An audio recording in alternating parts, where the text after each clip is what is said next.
afternoon, everybody. Thank you. Morning.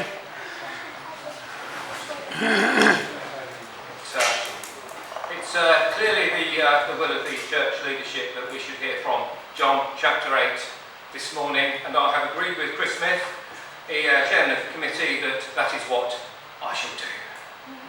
So there we are. It's been an amazing week, hasn't it? It's an amazing week. There we are. Evan Davis, presenter of PM programme on Radio 4, he said, normally they say a week is a long time in politics. He said his programme was a long time, and he wondered how many people could resign during the currency of it. But now we've got Schrodinger's PM, haven't we? We've got it's sort of Prime Minister and not Prime Minister all at the same time. So that's really funky, isn't it? And then I did opine earlier in the week that they would probably offer Boris Johnson a face-saving exit and get him a job that would give him, I believe him to do this job. So it looks to still have some sort of dignity in it. And I understand that they've offered him envoy to Ukraine. So, if you chicken out, you get to Kiev. So anyway, on to the serious stuff, because God's word is serious.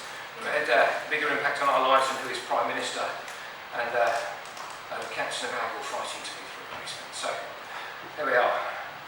John, Gospel reading this morning is John chapter 8, verses 48 to 59. John 8, 48. Then the Jews answered and said to him, "Do we not rightly say that you are a Samaritan and have a demon?" Jesus answered, "I do not have a demon, but I honour my Father, and you disown me. And I do not seek my own glory. There is one who seeks and judges. More assuredly I say to you, if anyone keeps my word, he shall never see death." Then the Jews said to him, "Now we know that you have a demon. Abraham is dead and the prophets, and yet you say, if anyone keeps my word, he shall never taste death. Are you greater than our father Abraham, who is dead, and the prophets, the dead? Who do you make yourself out to be?" Jesus answered, "If I honour myself, my honour is nothing. It is my Father who honours me, of whom you say that he is your God. Yet you have not known him, but I know him. And if I say I do not know him, I shall be a liar like you. But I do know him and keep his word. Your father Abraham rejoiced to see my day, and he saw it and was glad." Then the Jews said to him, "You are not yet 50 years old, and you've seen Abraham?" Jesus said to them, "Most assuredly I say to you, before Abraham was, I am." Then they took up stones to throw at him, but Jesus hid himself and went out of the temple, going through the midst of them, and so passed by. Amen. Thanks be to God. It's gospel of salvation. It's a lovely question, isn't it? Do we not rightly say that you are a Samaritan and a demon? It's sort of two things they could possibly find to say.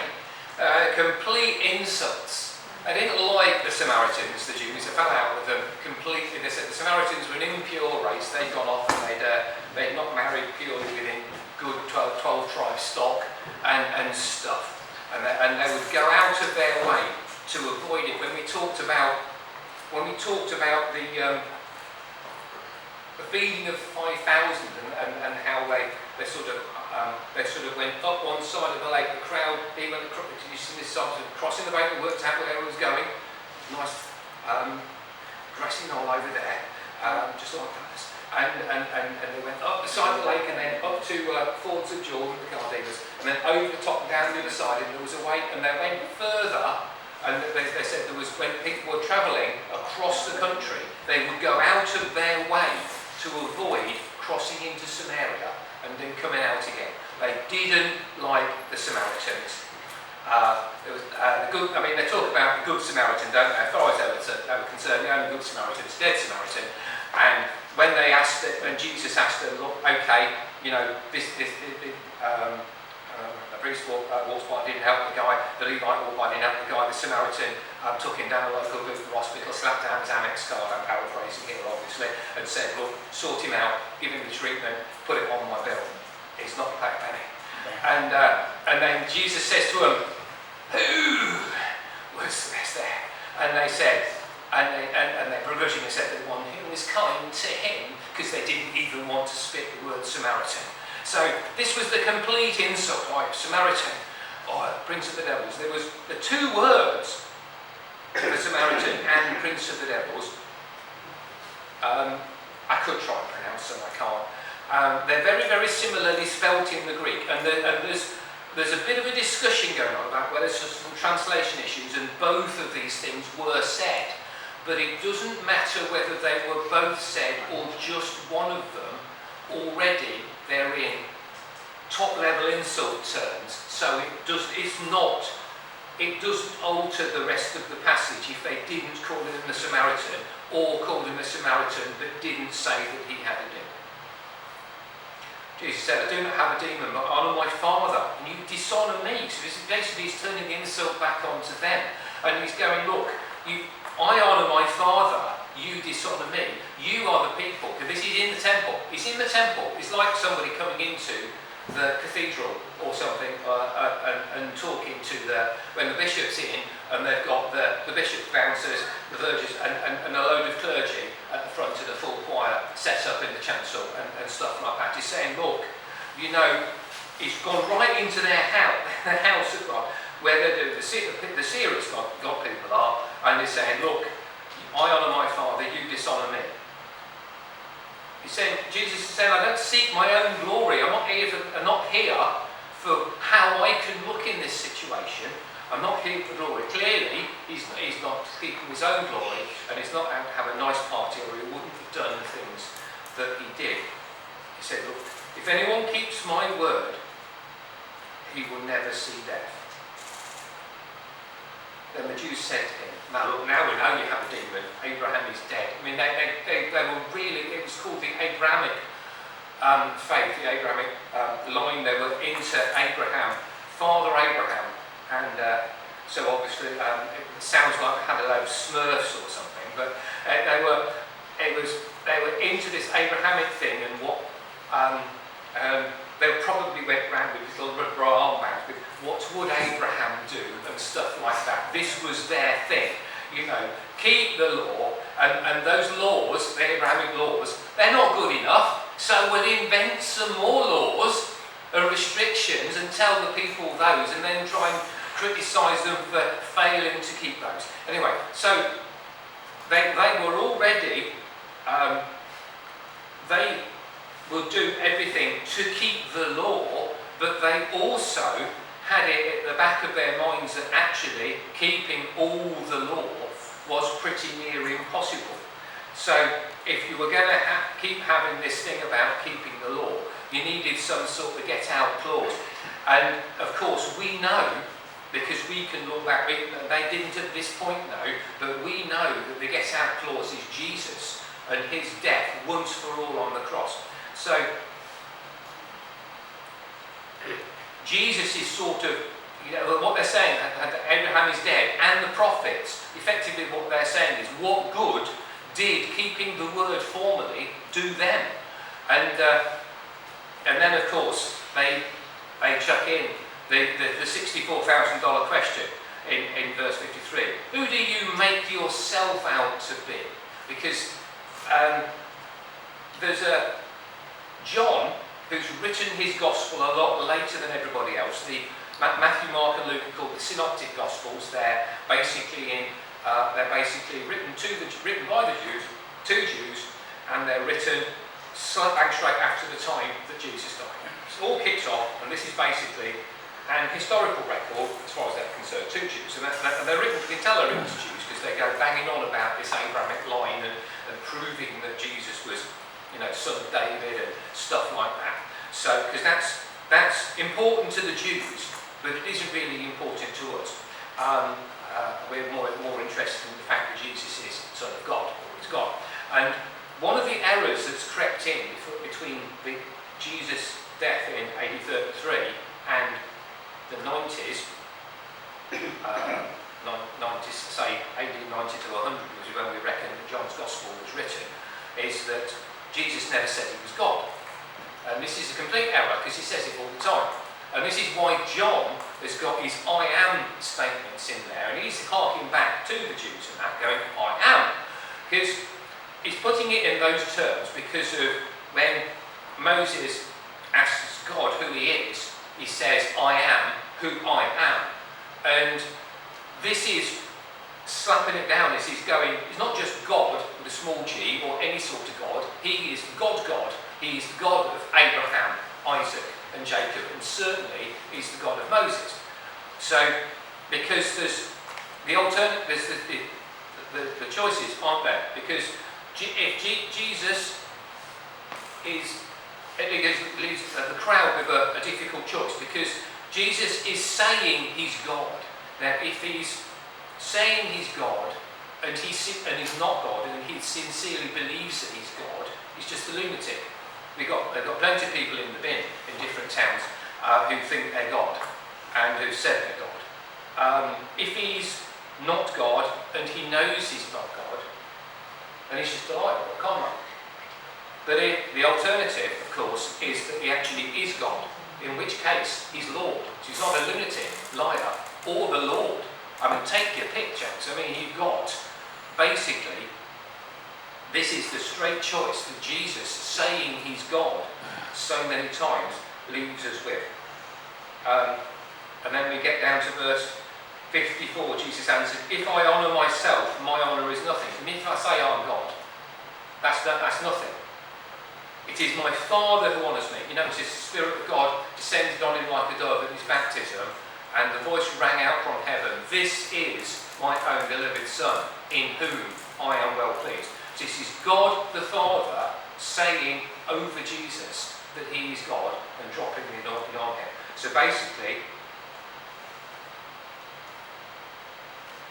my Father honours me, of whom you say he's your God. So he's basically saying, look, you say you worship God. My Father honours me and says that I'm a part of him in a special way that we're never ever going to understand, Trinity. And he's saying, look, you do all that, yet you don't know him. But I know him, I've been there. And if I say I do, if you want me to say I don't know him, then I'll be a liar like you. But I do know him. And then the kicker, and I keep his word. So this is rubbing it in, that they've got all these rules, but they're not really keeping them. You know? And verse 56 is a bit confusing for us. I mean, your father Abraham, this Murph, rejoiced to see my day, and he saw it and was glad. Now, there's, as you would expect, there's when you get into it, there's a bit of different interpretations of what that actually means. Now, there's option A, Abraham is in paradise. Abraham is dying, he's in paradise, and he can see earth, and that's what he means when he says this. But it's saying rejoice. If he meant that Abraham could see it now, he would say, Abraham rejoices to see my day. He sees it and is glad. That would be the tense that would be used for that. So we can see that that is kind of error. And then there's Genesis 12, it's saying, look, Abraham, in you all the families of earth will be blessed. So the Jews have got this thing that Abraham, so the blessing is coming through Abraham. But what Jesus is doing at this point is sort of quietly pointing out that in a short time when he is dead, there will be 3 books with a long list of who's who and who's daddy, and who's the daddy, who's the granddaddy, and all that. And he is an Abrahamic line through David, and he is the one that's bringing through the blessing to the families on earth. And when they talk about Abraham, there's this thing about Abraham now well advanced in years. The rabbinic interpretation at the time of Jesus was that Abraham was having some sort of vision and could literally see into the future to the time of the Messiah. So what he's basically saying is, not only that he's seen Abraham because he's before, but he's saying that Abraham is speaking into and chiming with the then current thinking, saying that Abraham could see the Messiah. But he's saying, yes, he could see the Messiah, and that's me. I am the fulfillment of the vision that Abraham was having. And they turn around to him and they get a bit brutal, and they go, initially, you're not yet 50 years old, and yet have you seen Abraham? Now, not yet 50. When I first read that, I thought, hello, Jesus is having a bad hair day, because we know Jesus died in AD 33. The Roman records tell us that. Jesus died in AD 33. We've got a fixed point in his death, because he was important by his death. He wasn't important to the rest of the world in let's write things down and record it properly terms, at his birth. And there's a little bit of ooze-woo-iffiness about what year that actually was. The earliest you can go is about BC 4. So, being born 4 years before your own birth is quite interesting as a concept, obviously, but I told you he was a bit special and he was a bit God about this sort of thing. He can do anything he wants to, can't he? So the maximum it could be like 33 for the AD bit, and then 4 years on for that, so he's 37 top end. Now I initially thought, hello, he's having a really bad hair day if they come in and go, well, you're not yet 150, sort of thing, because I'm thinking, hang on a minute, if I was 37 maximum, possibly only 33 or 32, I'd be a little bit offended about somebody thinking, well, you're not quite 50. I'd go out and get the old take 2 bottles into the shower bit, and have a right good go. But you're not yet 50, you're still young, is what they're saying. It's a thing, because apparently the retirement age for a rabbi is 50. So that's what they were saying. You aren't yet at retirement age, and yet you are saying you've seen Abraham.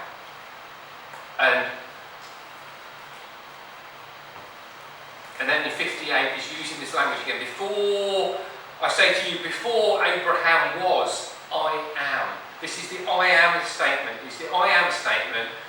I'm using the language you'll understand to say that I'm God. Giving you a bit of a clue. I've given you various clues before in the passages we've already looked at.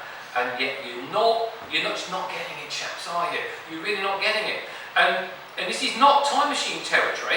This is not, I've gone back in time from thing. He's not got a TARDIS. He's not Doctor Who. He's not gone back in time, had a chat to Abraham, and then flipped back forward again. Before Abraham was, I am. The tense is telling you both. It's both the I am statement, but it's also saying, I'm here now, I'm back there, and I'm over there. We can't do this stuff. He's not Doctor Who, he's not the Time Lord of Gallifrey, he's the Lord of Time from Galilee. For goodness sake, people, this is this thing. It finds it, because Abraham was, I am, in the present tense. And the way they're doing this tense stuff is because John's correcting another error. The error that it got up to by AD 100 sort of territory was that Jesus didn't exist before he was born. Now, I didn't exist before I was born, or depending on your interpretation, 9 months before I was born, maximum sort of thing, although not quite 9 months because apparently I was 3 premature. So, whatever. But Jesus existed before he was born. He says, before Abraham was, I am. It's an indivisible, indestructible part of the Trinity.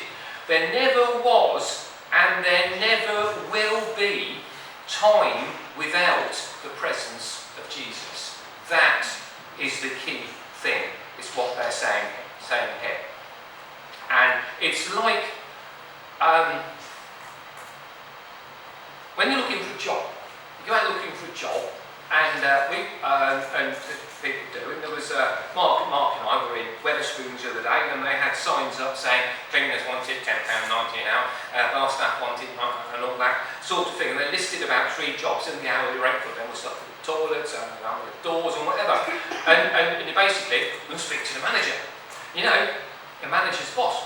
And you can go and speak to the manager at Wetherspoons, and subject to referencing or whatever, probably desperate enough to take on straight away if it's there. But if you get the job, the manager there becomes your boss. They become your boss at that moment because you are now an employee, if you like, and you go under their authority and what have you, and you do what they tell them.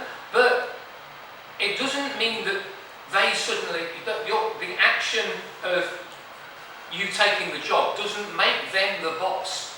They were the boss the day that they took the job as their job as boss from the area manager.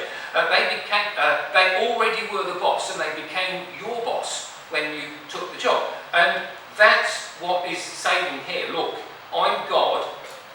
I was God before the time of Abraham, which is long enough ago for the Jews. But he means all time. It's been God all the time. It isn't them recognising Jesus is Lord. When you come to salvation and you give your life to Jesus, it makes him your God. But clearly, he was God right at the beginning, if you like. So that's the thing. Accepting him doesn't make him God. It makes him your God.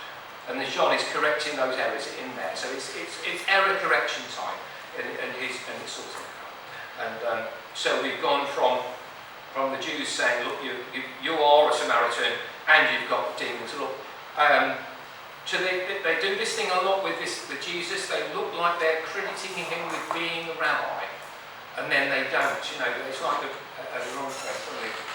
questions to him and stuff. But you're not yet 50 years old, as in, as a rabbi, you're not yet retired, and yet you've seen Abraham. But he's saying to you, before Abraham was, I am. And then they got annoyed because they still didn't get it. So they thought, he's blasphemy because he's saying he's God. They finally get that he's saying he's God. So their reaction to that isn't to worship him, or to acknowledge him, or to give him his due, or to thank God for the prophetic fulfillment of all these words in the Old Testament. It's to pick up stones to throw at him. It's fantastic, isn't it? And yeah, we talked a little bit last time about the bus, and Malcolm had been saying that if Jesus was around today, he'd have an ordinary job. There'd be a bus driver in Gateshead called Fred. And I said, I reckoned that I pushed the boat out a bit, or the bus out a bit, and said, look, you know, I don't think Jesus is the bus driver. I think he's the bus, because the bus takes you places, and Jesus takes you to heaven. If you get on board with where Jesus is going, he'll take you to heaven. Because I mean, outside our house, there's the SL1 bus stop, and the bus comes along, and you can say, yep, I believe the bus stop's correct. There'll be a bus stop here. We'll go into Middlewood and take you to the Supertram. The bus comes along, it's got Supertram on the front to give you a clue that it really is going to the Supertram. And you can ask the person next to you at the bus stop, will this bus go to the Supertram? And they'll say, yes it will. And they get on board. But of course, if you don't take that step, with Jesus, Jesus is going to heaven. You can know it. You can see the signs. Other people will tell you Jesus is going to get to heaven. And they've taken that step, and you watch them take that step. But unless you take that step for yourself and get onto the bus, you won't get where the bus is going. And I thought, do you know what? Maybe I've gone a little bit too far saying Jesus is the bus. And I wondered whether I would gone a little bit of an insult. Where's that picture coming up? And then this morning as I was leaving, come here, the bus came past the SL1 and said, all hail the bus. To justify my previous point. So all hail the bus. All hail Jesus, the bus. The transport that will get you to heaven if you get on board.